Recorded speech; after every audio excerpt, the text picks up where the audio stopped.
అవని శ్రీకర్ అక్షయ్ను వెతుక్కుంటూ అడవిలో వెళ్తూ ఉంటే అక్షయ్ కనిపిస్తుంది. ఇక అవని చాలా సంతోషంగా అక్షయ్ దగ్గరకు వచ్చి అమ్మ అక్షయ అని చెప్పి అక్షయ్ను హగ్ చేసుకుంటుంది. మేడం అని చెప్పి అక్షయ్ కూడా ఏడుస్తూ అవనిని హగ్ చేసుకుంటుంది. నేను మళ్ళీ మిమ్మల్ని చూస్తా అనుకోలేదు మేడం అని అక్షయ్ ఏడుస్తూ ఉంటే నువ్వు రామచిలుక ద్వారా పంపిన సందేశం మాకు అందిందమ్మా, అందుకే రామచిలుకను ఫాలో అవుతూ నిన్ను వెతుక్కుంటూ వచ్చాము అని అవని చెప్తూ ఉంటుంది. ఆ అమ్మవారి దయ వల్ల నువ్వు మాకు కనిపించావు అని చెప్పి శ్రీకర్ అంటాడు. అసలు ఏం జరిగిందమ్మా అని చెప్పి అవని అడుగుతూ ఉంటుంది. మేడం ఆ వికాస్ కల్పనలు నా నిజమైన తల్లిదండ్రులు కాదు, నన్ను భైరవ అనే మాంత్రికుడికి అప్పచెప్పారు అని చెప్పి అక్షయ వికాస్ కల్పనలు భైరవకు అక్షయ్ను అప్పచెప్పినప్పటి నుంచి జరిగిందంతా కూడా అవని శ్రీకర్కి చెప్తూ ఉంటుంది.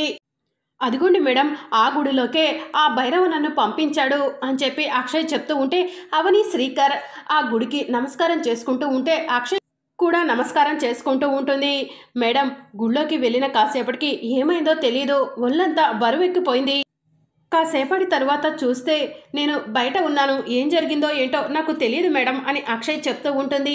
మాకు అర్థమైందమ్మా, నువ్వు కనకదుర్గమ్మ గుడికి వెళ్ళినప్పుడు రౌడీల నుంచి నిన్ను అమ్మవారు కాపాడటం కోసం పులి రూపంలో ఎలా వచ్చిందో ఇప్పుడు కూడా నిన్ను కాపాడటం కోసం అమ్మవారే వచ్చి ఉంటుంది. అందుకే ఆ భైరవ కానీ భైరవ మనుషులు కానీ మన కళ్ళెదురుగా ఎక్కడా కూడా కనిపించట్లేదు, ఎందుకంటే ఆ అమ్మవారికి ప్రీతికరమైన భక్తురాలువి కాబట్టి అని చెప్పి శ్రీకర్ అంటూ ఉంటాడు. మేడం నేను తాతయ్య వాళ్ళ దగ్గరకు వెళ్ళిపోతాను, లేదంటే ఏదైనా అనాథ ఆశ్రమానికి వెళ్తాను, కానీ ఆ కల్పన వికాసుల దగ్గరకు వెళ్ళను అని అక్షయ్ అంటూ ఉంటే నువ్వు ఎక్కడికి వెళ్ళటానికి వీల్లేదమ్మా, నువ్వు మాతో పాటు మా ఇంట్లోనే ఉండాలి, ఎందుకంటే నువ్వు మా కూతురు కాబట్టి అని శ్రీకర్ అంటాడు. ఆ మాట విని అక్షయ్ షాకింగ్గా చూస్తూ ఉంటుంది. కాసేపటికి శ్రీకర్ అదేనమ్మా నువ్వు మా కూతురు లాంటి దానివి కదా అని చెప్పి అంటూ ఉంటే మళ్ళీ మీ ఇంటికి ఎందుకులేండి సార్ అని చెప్పి అక్షయ్ అంటుంది. అలా అనకు అక్షయ, నువ్వు మాతోనే ఉండాలి, రా వెళ్దాం అని చెప్పి అవని శ్రీకర్ చాలా సంతోషంగా అక్షయ్ని తీసుకొని ఇంటికి బయలుదేరతారు. మరోవైపు కృష్ణ శౌర్య ఇద్దరు కూడా ఆటాడుకుంటూ ఉంటారు. నన్ను పట్టుకోలేవు శౌర్య అని కృష్ణ అంటూ ఉంటే ఈ శౌర్య నుంచి నువ్వు తప్పించుకోలేవు కృష్ణ అని చెప్పి అక్షయ్ అంటుంది. పోలీసులకే నన్ను పట్టుకోవడం సాధ్యం కాలేదు, నీకు దొరుకుతానా అని కృష్ణ శౌర్యను అంటూ ఉంటాడు. ఇక కృష్ణ శౌర్య ఇద్దరు కూడా అలా ఆడుకుంటూ ఉంటే నిహారిక కిందికి వస్తూ ఉంటుంది. సడన్గా కన్ను పట్టుకుంటుంది. ఇదేంటి కుడి కన్ను అదురుతుంది అని చెప్పి ఆలోచిస్తూ ఉంటుంది. ఇక నిహారిక రాగానే శౌర్య నిహారికను చూసి నిహా నువ్వు కూడా జాయిన్ అవ్వు, ముగ్గురం కలిసి ఆడుకుందాం అని చెప్పి అంటూ ఉంటుంది. నాకు ఓపిక లేదు అని చెప్పి నిహారిక డల్గా కూర్చుంటుంది. ఏమైంది బంగారం, ఎందుకు డల్గా ఉన్నావు అని చెప్పి శౌర్య అడుగుతూ ఉంటుంది. బ్యాడ్ ఇండికేషన్ అని చెప్పి నిహారిక చెప్తుంది. బ్యాడ్ ఇండికేషనా అని చెప్పి కృష్ణ అడుగుతూ ఉంటే కుడి కన్ను అదురుతుంది. గతంలో కుడి కన్ను అదిరినప్పుడు గట్టి ఎదురు దెబ్బలే తగిలాయి, ఇప్పుడు కూడా అలాంటి ఎదురు దెబ్బ ఏం తగులుతుందోనని భయంగా ఉంది అని నిహారిక చెప్తుంది. ఇక అప్పుడే అవని శ్రీకర్ అక్షయ్ను తీసుకొని ఇంట్లోకి వస్తూ ఉంటారు. అక్షయ శాశ్వతంగా ఈ ఇంటి నుంచి వెళ్ళిపోయింది కాబట్టి అలాంటి ఎదురు దెబ్బలు ఏమీ తగలవు బంగారం అని చెప్పి కృష్ణ చెప్తూ ఉంటాడు. నిహా అనవసరంగా కంగారు పడకు అని చెప్పి శౌర్య చెప్తూ ఉంటుంది. ఇక అప్పుడే పెద్దిరాజు వచ్చి ఏం జరిగింది, మీటింగ్ పెట్టారు అని చెప్పి అడుగుతూ ఉంటాడు. నిహారికకు కన్ను అదురుతుందంట అని శౌర్య చెప్తూ ఉంటుంది. అయితే వెన్నుపూస విరిగే గట్టి దెబ్బేదో తగలబోతుందన్నమాట అని పెద్దిరాజు అంటూ ఉంటాడు. అప్పుడే వసంత అవని శ్రీకర్లను చూసి అదిగో అవని శ్రీకర్ అక్షయ్ని తీసుకొని వస్తున్నారు అని చెప్పి చెప్తూ ఉంటుంది. ఇక అవని వాళ్ళు ఇంట్లోకి రాగానే మళ్ళీ ఈ అక్షయ్ను ఎందుకు ఇంటికి తీసుకొచ్చారు అని శౌర్య అడుగుతూ ఉంటుంది. కాసేపు ఆగు, అంతా వివరంగా చెప్తాము అని చెప్పి శ్రీకర్ చెప్తూ ఉంటాడు.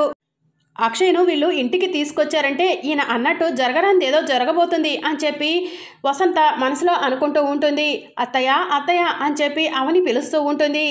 భైరవకు అక్షయ్ను అప్పచెప్పేశాను అని వికాస్ చెప్పాడు కదా, ఇక అక్షయ శాశ్వతంగా రాదని చెప్పాడు కదా, మళ్ళీ అక్షయ్ను వీళ్ళు ఎలా తీసుకొచ్చారు అని నిహారిక మనసులో అనుకుంటూ ఉంటుంది. అక్షయ్ రావటం వల్లే నిహారికకు కన్ను అదిరిందనమాట అని కృష్ణబాబు మనసులో అనుకుంటాడు. ఇంత తొందరగా అమ్మోరు మళ్ళీ మన ఇంట్లో అడుగు పెడుతుంది అనుకోలేదు అని చెప్పి పెద్దరాజు అంటూ ఉంటాడు. ఇక అప్పుడే వేదవతి వాళ్ళు హాల్లోకి వస్తారు. ఏంటమ్మా అక్షయ్ను వెంట పట్టుకొని వచ్చారు అని చెప్పి వేదవతి అడుగుతూ ఉంటుంది. అక్షయ్ ఇక పైన మన ఇంట్లోనే ఉంటుందమ్మా అని చెప్పి శ్రీకర్ చెప్తూ ఉంటాడు. మన ఇంట్లో ఎలా ఉంటుంది, అక్షయ్ పేరెంట్స్ వచ్చారు కదా అని చెప్పి నిహారిక అంటూ ఉంటుంది. తల్లిదండ్రులు వచ్చిన తర్వాత కూడా అక్షయ్ను ఇక్కడే ఉంచడం ఏంటి అని చెప్పి కృష్ణ అంటూ ఉంటాడు. ఏంటమ్మా మీరేం మాట్లాడరు అని కృష్ణ అంటూ ఉంటే, ఏంటి అవని, అక్షయ్ తల్లిదండ్రులు వచ్చిన తర్వాత కూడా అక్షయ్ మన ఇంట్లో ఉండటం ఏంటి అని వేదవతి అడుగుతూ ఉంటుంది. ఆ వికాస్ కల్పంలో అక్షయ్ నిజమైన తల్లిదండ్రులు కాదత్తయ్య అని చెప్పి అవని అంటుంది. ఆ మాట విని నిహారిక కృష్ణబాబు షాకింగ్గా చూస్తూ ఉంటారు. అవును పెద్దమ్మగారు, ఆ వికాస్ కల్పంలో నన్ను ఒక బూచోడికి అప్పచెప్పారు. అక్కడ ఏం జరిగిందంటే అని అక్షయ జరిగిందంతా కూడా వేదవతి వాళ్ళకు చెప్తూ ఉంటుంది. వీళ్ళు చెప్తుందంతా వింటుంటే నాకు ఏదో కట్టుకథలా అనిపిస్తుంది అని శౌర్య అంటూ ఉంటే, అయితే నిహారిక వాళ్ళ ఇంటికి వెళ్ళి ఇప్పుడే నిజమేంటో తెలుసుకుందాం పదండి అని చెప్పి అవని అంటుంది. మీరంతా కలిసి ఆ వికాస్ని నమ్మారేమో కానీ నేనైతే 1% కూడా నమ్మలేదు అని చెప్పి పెద్దిరాజు అంటూ ఉంటాడు. డబ్బు కోసం ఇంతకు తెగిస్తాడా అని చెప్పి వసంత్ అంటుంది.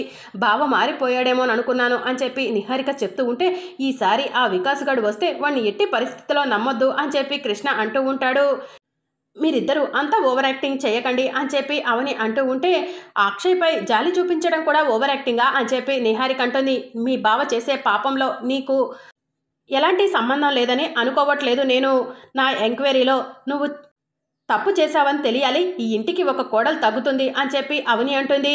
అంటే ఏంటి అవని, నిహారికను చంపేస్తావా అని చెప్పి పెద్దిరాజు అంటూ ఉంటాడు. అనుమానమే లేదన్నయ్య అని చెప్పి అవని అంటుంది. ఇంతకుముందు అక్షయ్ ఎలా అయితే మన ఇంట్లో ఉందో ఇక పైన కూడా అక్షయ మన ఇంట్లోనే ఉంటుంది. అక్షయ పేరెంట్స్ ఎవరో తెలిస్తే తప్పకుండా అక్షయ్ను పంపిస్తానని మాటిచ్చాను. కానీ కల్పన వికాస్లు ఫేక్ పేరెంట్స్ అని తెలిసింది కదా, అందుకే అక్షయ్ మన ఇంట్లో మనతోనే ఉంటుంది అని చెప్పి అవని అక్షయ్ని తీసుకొని అక్కడి నుంచి వెళ్ళిపోతుంది.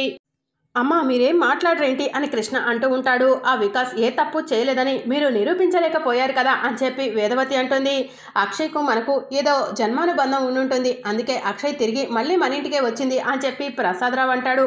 అమ్మోరు తల్లి ఇంటికి తిరిగి వచ్చింది, అవని ఇక సంతోషంగా ఉంటుంది, ఈ ముగ్గురికి ఇక ఉంటుంది, మామూలుగా ఉండదు అని పెద్దిరాజు నిహారిక కృష్ణను అంటూ ఉంటాడు. ఇక మరోవైపు అవని ఒంటరిగా కూర్చొని డైరీలో తన కూతురు గురించి వేసిన బొమ్మలను రాతలను చూసి సంతోషపడుతూ ఉంటుంది. అప్పుడు శ్రీకర్ అవని దగ్గరకు వెళ్ళి డైరీ తీసి పక్కన పెట్టి, అవని ఇలారా అని చెప్పి అక్షయ్ రూమ్ దగ్గరకు తీసుకెళ్తాడు. కూతురు కళ్ళెదురుగా ఉంటే కూతురు దగ్గరకు వెళ్ళి కూతురి తలను ఒళ్ళో పెట్టుకొని సంతోషపడక, ఇంకా డైరీలో రాసిన ఊహా చిత్రాలను చూసుకొని సంతోషపడతావేంటి అని చెప్పి శ్రీకర్ అడుగుతూ ఉంటాడు. అక్షయ్ దగ్గరకు వెళ్ళి నీ తల్లిదండ్రులు మేమే అని చెప్దాము అవని, అక్షయ్ను మనసారా గుండెలకు హత్తుకుందాము, తన తలని మన ఒళ్ళో పెట్టుకొని పడుకోబెట్టుకుందాము అని చెప్పి శ్రీకర్ చెప్తూ ఉంటాడు.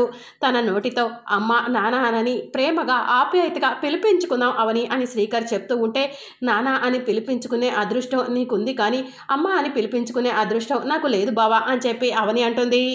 అదేంటి అవని అలా అంటున్నావు అని శ్రీకర్ అడుగుతూ ఉంటాడు. పూజారి నారాయణరావు గారికి అక్షయ్ మన కూతురే అని తెలిసినా కూడా ఎందుకు చెప్పలేదో తెలుసా బావా?